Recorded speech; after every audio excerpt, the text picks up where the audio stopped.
Hadir 29 tahun di Indonesia, AC Hardware resmi angkat kaki dari RI.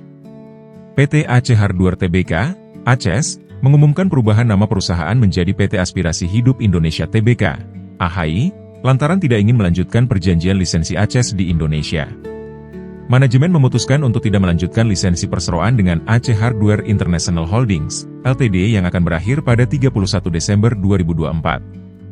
Padahal, keduanya telah menjalin kerjasama yang baik selama 29 tahun. Asal tahu saja, merek dagang ACES Hardware berasal dari perusahaan di Illinois, Amerika Serikat, AS. Sementara di Indonesia, jaringan toko ini dioperasikan oleh Kawan Lama Group. Langkah rebranding yang disepakati dalam Rapat Umum Pemegang Saham Luar Biasa, RUPSLB, pada 7 Juni 2024 ini dipercaya sebagai salah satu langkah strategis bisnis.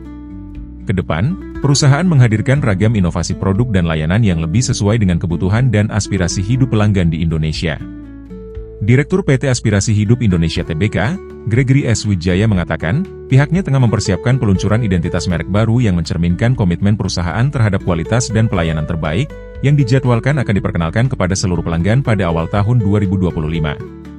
Persiapan matang yang sedang kami upayakan ini mampu mempertahankan posisi perusahaan sebagai pemimpin pasar, mempertahankan daya saing yang kuat di industri retail, semakin relevan dengan kebutuhan setiap pelanggan, serta memberikan dampak positif yang lebih besar terhadap seluruh pemangku kepentingan, kata Gregory dalam keterbukaan informasi BI, dikutip Selasa, 3 September 2024. Dari sisi kinerja keuangan, PT Aspirasi Hidup Indonesia Tbk, ACES, mencatat kenaikan laba bersih sebesar 21% menjadi Rp366 miliar dibandingkan periode yang sama tahun sebelumnya.